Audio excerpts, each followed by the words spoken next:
देखिए ये सवाल जो है, एक द्विध्रुव में 10 माइक्रोकूलाम के दो बराबर व विपरीत आवेश एक दूसरे से 1 सेंटीमीटर की दूरी पर स्थित हैं। ज्ञात करो 1 मीटर की दूरी पर वैद्युत क्षेत्र आपको बताना है, अक्षीय स्थिति में वैद्युत क्षेत्र बताना है ना। बताओ ममता महिमा कौन क्या जानो नहीं सही। पी क्या होता है? द्विध्रुव आघूर्ण होता है। नहीं, एक एक चीज क्लियर करके रखो, पी क्या है? द्विध्रुव आघूर्ण होता है। जो द्विध्रुव आघूर्ण होता है उसकी दिशा कहां से कहां होती है प्रियांशी? द्विध्रुव आघूर्ण की दिशा कहां से कहां होती है? कभी खोलती है कभी घर पे मार दे थोड़ा बड़ा बिगड़ जाएगा लगे ना, धन से ऋण की तरफ होती है। देखो चीजों को रोज देख के आओ, कल से जरूर पूछेंगे मारेंगे, उसका वीडियो बना के डाल देंगे ऊपर, वो चला जाएगा वो ऊपर भगवान के पास। देखिए पढ़िए, सब मिला जुला के एक विनती आप लोगों से, पढ़िए। घर का जो पैसा ला रहे हो आप लोग उसका सदुपयोग करें।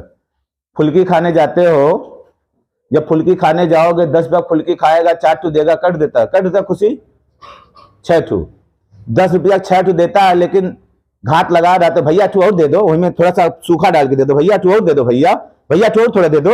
ओके रिरकते हो 10 रुपया फुल्की में 10 बार रिरको, भैया एक ठू और भैया दे दो, और सुस्कावा दे दो भैया। नहीं होता है। और यहाँ 300 रुपया देते हो, कबो नहीं कहते हो सर जी एक दिन और सर जी, अच्छा आधा घंटा सर जी और पढ़ा दीजिए, सर जी आधा घंटा और पढ़ा दीजिए, एक दिन नहीं कहते हो। अरे हम अगर क्या नाम होता है 15 मिनट पढ़ा छोड़ दे, हमारे खुशी के तो अपन के चौनिया जाते हो। नहीं, कभी नहीं कहते हो कि अच्छा क्या नाम होता है आधा घंटा और पढ़ा दीजिए, या संडे को कोई पढ़ा दीजिए, काहे कहोगे? नहीं समझ पाते हो। नहीं, अभी नहीं समझोगे, जिंदगी जब तुम लोगों को धोखा देगी तब समझ में आएगा। देखो एक द्विध्रुव में 10 माइक्रोकूलाम के दो बराबर व विपरीत आवेश है। जो द्विध्रुव होता है इसमें दो बराबर व विपरीत आवेश होते हैं, ध्यान रखिएगा। इस पे मान लीजिए -10 माइक्रोकूलाम का है, और ये क्या है +10 माइक्रोकूलाम का है, +10 माइक्रोकूलाम का है। इसके बीच की दूरी जो हम लोग लिए थे, कितना लिए थे? 2l। तो 2l बराबर देखो आवेश एक दूसरे से 1 सेंटीमीटर की दूरी पर है, तो 1 सेंटीमीटर इनके बीच की दूरी 2l बराबर दिया है। l बराबर नहीं निकालोगे ना, तो बराबर 1 सेंटीमीटर को लिखोगे 1 गुणे 10 पावर माइनस कितना 2 मीटर हो जाएगा। हम लोग मीटर में कन्वर्ट कर देंगे इसको, स्थित है।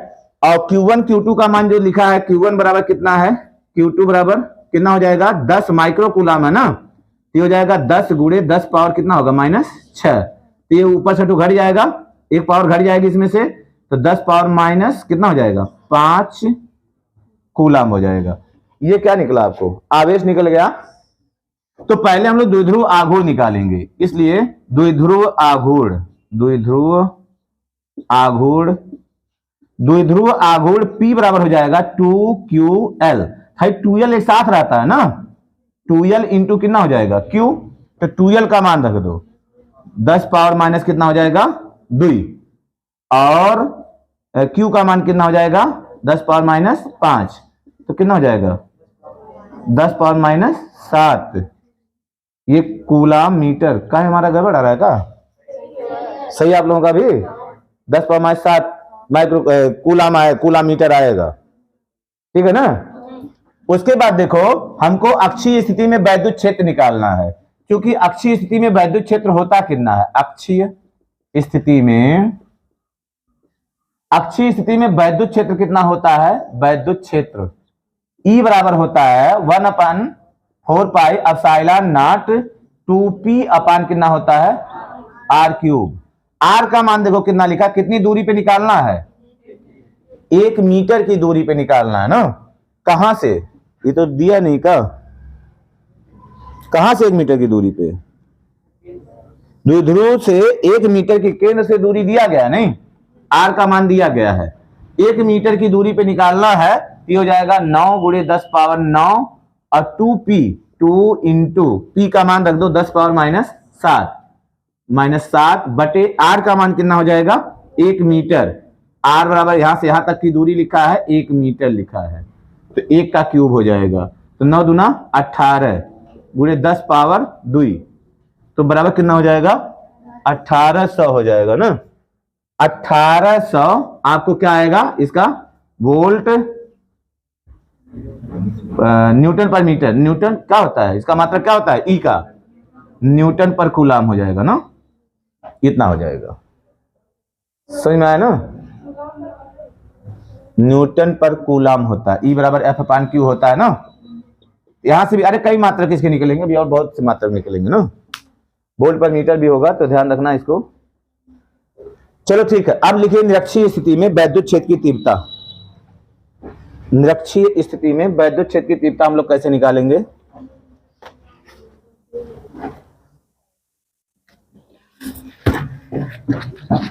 निरक्षीय स्थिति में वैद्युत क्षेत्र की तीव्रता देखिए हम लोग कैसे निकालेंगे। निरक्षीय स्थिति में कल हम लोग अक्षीय स्थिति में निकाले थे। निरक्ष रेखा क्या होती है, अक्षीय रेखा के क्या होगा लंबवत होगा और द्विध्रुव के मध्य बिंदु से होकर जाने वाली ना, द्विध्रुव के मध्य बिंदु से होकर जाने वाली तथा अक्ष द्विध्रुव के अक्ष के लंबवत रेखा को हम लोग कहते हैं निरक्ष रेखा। तो हेडिंग डाल लेंगे हम लोग क्या होता है निरक्षीय स्थिति में, निरक्षीय बोर्ड परीक्षा की दृष्टि से बड़े इंपॉर्टेंट दोनों हैं। निरक्षीय स्थिति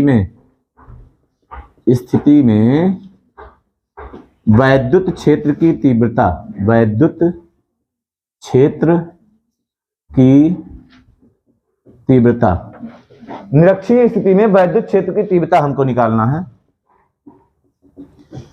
देखो अब इसको समझिए थोड़ा सा उससे बढ़िया चीज है ये क्या होता है। मान लीजिए एक वैद्युत द्विध्रुव यहां हम लोग बना रहे हैं, ये ऐसे बना देते हैं हम लोग, एक वैद्युत द्विध्रुव है, थोड़ा सा लंबा बना रहे हैं जिससे फिगर आपको क्लियर हो जाए।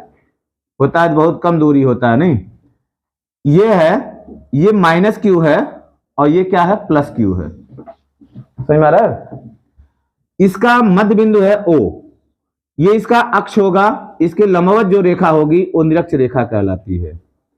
इसकी निरक्ष रेखा पर कोई बिंदु है P, जहां P पर हमको क्या करना वैद्युत क्षेत्र की तीव्रता ज्ञात करना है। समझ में आ रहा है। अब इसकी लंबाई कितनी है 2l है, l लंबाई इधर l लंबाई इधर हो जाएगी। दो ध्रुव की लंबाई हम लोग लेते हैं 2l, इसको a लिख लेते हैं, इसको b लिख लेते हैं हम। इसके कारण यहां पे जो वैद्युत क्षेत्र होगा कहां होगा बाहर की तरफ होगा। धन आवेश कारण जो वैद्युत क्षेत्र होता है कहां होता है बाहर की तरफ होता है। तो यहां से हम लोग इसको मिला दिए, इसके कारण धन के कारण जो वैद्युत क्षेत्र होगा ये बाहर की तरफ ऐसे हो जाएगा, ये वैद्युत क्षेत्र हो जाएगा कितना E1 हो जाएगा, वैद्युत क्षेत्र E1 होगा ये। समझ में आया।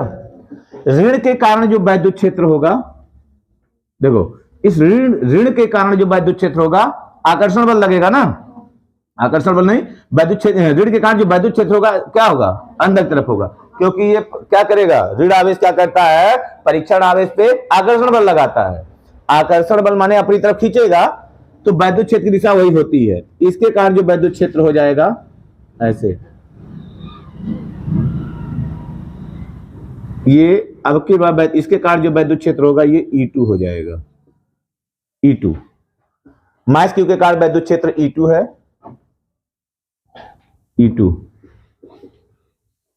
है। देखो समझ में आ रहा ना। ये कोण हम लोग मान लेते हैं थीटा, ये कोण अपने आप थीटा हो जाएगा क्योंकि ये इसके निरक्ष रेखा पर है, मध्य बिंदु वाली रेखा पे है। ये दोनों जो AP होगा और जो BP होगा दोनों बराबर होंगे। ये दूरी अगर हम लोग मान लेते हैं R, ये दूरी हो जाएगा X, ये दूरी हो जाएगा X, दोनों दूरियां क्या होंगी बराबर होंगी, हो जाएगा। इस तरह से ये हो जाएगा आपका। तो पहले हम लोग क्या करते हैं AP निकाल लेते हैं और BP निकालते हैं। देखो थोड़ा सा फिगर इसमें ध्यान देना है, AP निकालेंगे BP निकालेंगे तो AP बराबर कितना हो जाएगा। देखो समकोण त्रिभुज होगा, लंब रेखा होती है, तो त्रिभुज POA में, त्रिभुज POA में हम लोग इसका मान निकालना है। जो यक्ष है यक्ष का मान निकालोगे कितना हो जाएगा, AP बराबर कितना होगा, AP बराबर हो जाएगा, ये BP हो जाएगा, BP बराबर कितना हो जाएगा under root L square plus R square, L square plus हो जाएगा R स्क्वायर। समझ में आया। ये R है, पाइथागोरस प्रमेय लगा है, तो लंब का वर्ग धन आधार का वर्ग, इसका जब घटाए इसका वर्गमूल हो गया ना, इतना हो जाएगा। ये दोनों बराबर हैं, तो प्लस क्यू के कारण वैद्युत क्षेत्र E1 कितना हो जाएगा? तो E1 बराबर कितना होगा? तो E1 बराबर कितना हो जाएगा? E2, क्योंकि ये दूरी समान है ना, दूरी जब समान है, इसको जब इसको हम लोग कर लिए हैं क्या जरूरत है नहीं। देखो E1 बराबर E2 बराबर हो जाएगा 1/4 पाई एप्सिलॉन नॉट, हम लोग चिन्ह को नहीं लेते हैं, Q अपान कितना हो जाएगा? R square. बिंदु आवेश के कारण, बिंदु आवेश कारण वैद्युत क्षेत्र की तीव्रता E1 बराबर हो जाएगा 1/4 पाई epsilon not Q upon R square. बिंदु देखो कभी कभी पूछा जाएगा कि वैद्युत क्षेत्र क्या होता है, अच्छी स्थिति में वैद्युत क्षेत्र क्या होता है, तो आप लोग एक सूत्र ये जानते हो, कुल जगह ये बताते हो। अभी हम लोग गाउस के नियम से निकालेंगे, तमाम क्षेत्र निकालेंगे, तो कौन सा सूत्र कहां लगेगा इसको ध्यान रखेंगे, तभी आपको आएगा जब बार बार आप उसका क्या करेंगे? ड्राइवेशन करेंगे। तो ड्राइवेशन बहुत जरूरी है, घर पे बैठ के ड्राइवेशन आप करते रहें, इतना हो जाएगा। तो जब E1 बराबर क्या हो गया? E2। अब देखो हम लोग E1 E2 को वियोजित करते हैं, जब E1 E2 को वियोजित करेंगे तो E1 का वियोजित भाग देखो इधर को होगा, ये कोण थीटा है, अगर हम लोग ये लाइन यहां से खींच देते हैं तो ये दोनों कोण बराबर हो जाएंगे, ये भी बराबर हो जाएगा। देखो ये कोण और ये कोण क्या होंगे? बराबर। क्यों होंगे ये आपसे मतलब नहीं है, नहीं, अब मैथ जब पढ़ेंगे तो वहां जानेंगे कि कौन से कोण हैं बराबर क्यों होंगे। सम्मुख कोण होते हैं ना, हाँ सम्मुख कोण है बराबर होते हैं, जब दो रेखाएं समांतर होती है उनके सम्मुख कोण बराबर होते हैं, थीटा। अब देखो E1 को जब हम लोग वियोजित करेंगे, वियोजन पहले वीडियो देखो यहां से क्या करेंगे, इसको क्या करेंगे, ऊपर हम लोग वियोजित किए नहीं, और इधर वाला जो थीटा से सटा हुआ भाग होता है कितना होता है? कास। तो E1 कास थीटा, ये वाला भाग हो जाएगा E1 कास थीटा, इसका इधर का ना, इधर का वियोजन हो जाएगा, और ऊपर वाला कितना होगा? E1 sine theta. समझ में आया? ऐसे E2 को वियोजित करोगे, हाई थीटा है तो ये एकांतर कोण होगा नहीं, ये भी कितना हो जाएगा? थीटा। तो इसको जब वियोजित करोगे, इधर का E2 इधर को होगा, E2 इधर को होगा, तो इधर का भाग कितना हो जाएगा? E2 कास थीटा, जो थीटा सटा हुआ भाग रहेगा कास में जाएगा, ये हो जाएगा E2 कास थीटा। समझ में आ रहा है? ये E2 कास थीटा होगा, और नीचे वाला कितना हो जाएगा? E2 sine theta, E2 sine theta हो जाएगा, नहीं नीचे वाला भाग हो जाएगा। चूंकि E1 बराबर क्या है? E2। जब E1 बराबर E2 है, E1 sine theta E2 sine theta क्या हो गए? बराबर हो गए, और क्या हो गए? विपरीत हो गए। वो ऊपर की दिशा में है और ये क्या है? नीचे की दिशा में है। जब दोनों बराबर हो गए, विपरीत दिशा में है, तो एक दूसरे के प्रभाव को क्या कर देंगे? खत्म कर देंगे, इनका प्रभाव खत्म हो जाएगा। तो जो परिणामी वैद्युत क्षेत्र होगा किसके कारण होगा? E1 कास थीटा और E2 कास थीटा, दोनों एक दिशा में है ना। जब दोनों एक दिशा में है तो परिणामी वैद्युत क्षेत्र इन दोनों के कारण होगा। अभी अनामाना में हम लोग लिखेंगे इसको ना। तो देखो इतना हो जाएगा। तो यहां पे हम लोग लिख लेते हैं, क्योंकि E1 और E2 के वियोजित भाग जो है कौन कौन है? E1 cos theta, E2 cos theta, और E1 साइन थीटा और E2 साइन थीटा है। तो चूंकि चित्रानुसार क्या हो जाएगा? E1 का वियोजित भाग, E1 का वियोजित भाग E1 साइन थीटा तथा E2 का वियोजित भाग, E2 का वियोजित भाग, E2 का वियोजित भाग कौन सा? E2 का वियोजित भाग E2 sine theta, E2 sine theta, दोनों बराबर व विपरीत हैं, दोनों बराबर व विपरीत हैं, इसलिए एक दूसरे के प्रभाव को निरस्त कर देंगे। इसलिए एक दूसरे के प्रभाव को निरस्त कर देंगे, प्रभाव को निरस्त कर देंगे। जब निरस्त कर देंगे तो परिणामी वैद्युत क्षेत्र किसके कारण होगा? क्षैतिज घटक E1 कास थीटा और E2 कास थीटा के कारण होगा। इसलिए P पर परिणामी वैद्युत क्षेत्र, P पर परिणामी वैद्युत क्षेत्र, वैद्युत P पर परिणामी वैद्युत क्षेत्र क्या हो जाएगा? देखो P पर परिणामी वैद्युत क्षेत्र किसके कारण होगा? E1 cos थीटा और E2 cos थीटा के कारण होगा। वैद्युत क्षेत्र E1 cos थीटा और E2 cos थीटा के कारण होगा, ये बात को समझ में आया? ऐसा हम लोग देखे थे उसमें, क्या वलय के कारण जब वैद्युत क्षेत्र निकाले थे ना, सेम यही कंडीशन आया था। इसलिए P पर कुल वैद्युत क्षेत्र P पर कुल वैद्युत क्षेत्र E बराबर हो जाएगा E1 प्लस E2, एक ही दिशा में है, जुड़ जाएगा। तो E1 का मान कितना है? देखो E1 का मान ये निकाल दो, 1 अपान, ऐसे लिखोगे नहीं, E1 cos theta plus E2 cos theta. E1 और E2 का मान रख दीजिए 1 upon 4 pi epsilon not Q upon R square. R square माने क्या हो गया?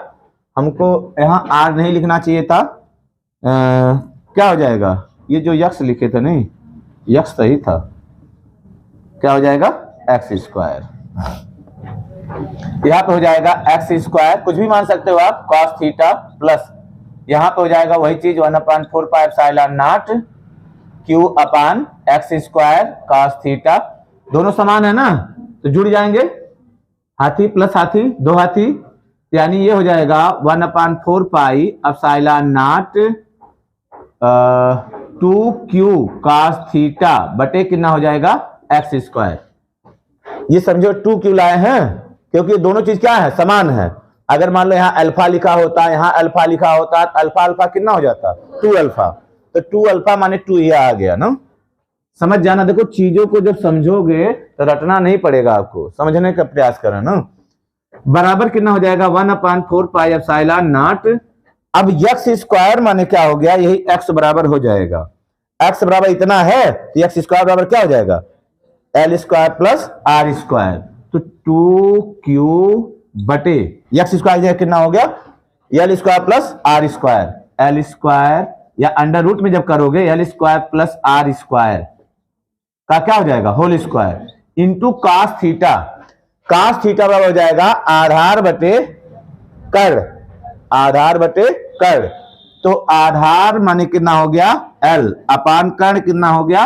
एक्स, एक्स हो गया, बराबर हो जाएगा 1 upon 4 pi epsilon not 2QL ही हो जाएगा, 2QL अपान ये तो इसका कड़ी हट जाएगा ना, बचेगा L square plus R square और इंटू एल, एल तो निकल गया नहीं, एल इसके साथ आ गया, 1 अपान एक्स, एक्स का मान फिर वही रख दो, under root L square plus R square बराबर 1 upon 4 pi epsilon not 2QL की जगह क्या लिखोगे?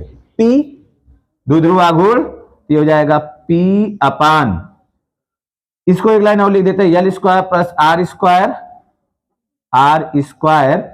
इसको क्या लिख सकते हो? L square plus R square power कितना? 1/2 बराबर 1 upon 4 pi epsilon not P upon, इसका पावर इसके साथ क्या हो जाएगा? जुड़ जाएगा, तो 2 1 कम 2 1 3, ये हो जाएगा L square plus R square power कितना हो जाएगा? 3/2 हो जाएगा। ये क्या निकला? कुल वैद्युत क्षेत्र। देखो ये फार्मूला कब लगेगा? जब यल का मान आर की तुलना में नगण्य नहीं होगा। बात समझ में आ रहा है ना? जब एल का मान आर की तुलना में नगण्य नहीं होगा, मतलब ये बहुत ज्यादा न हो, आर का मान बहुत ज्यादा न हो। लेकिन अगर क्या हो, यदि एल का मान, आर का मान, आर क्या हो? ग्रेटर क्या हो? एल। तो एल को लगभग क्या करेंगे हम लोग? तो एल लगभग क्या हो जाएगा? 0, लगभग 0 लेंगे, इसलिए ई बराबर हो जाएगा कितना? 1 upon 4 pi epsilon not P अपान, देखो एल का मान 0 हो गया, 2 से 2 क्या हो जाएगा? कट जाएगा, क्या बचेगा? R3। ये निकलेगा नहीं, उसमें निकला था 2P अपान R3 ना, उसमें 2p/r³ निकला था अक्षीय स्थिति में, इसमें कितना निकला p/r³।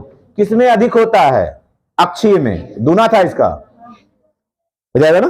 तो इस तरह से ये चीज आपको मिलेगा। तो बात समझ में आई, समझ में आया? तो चलिए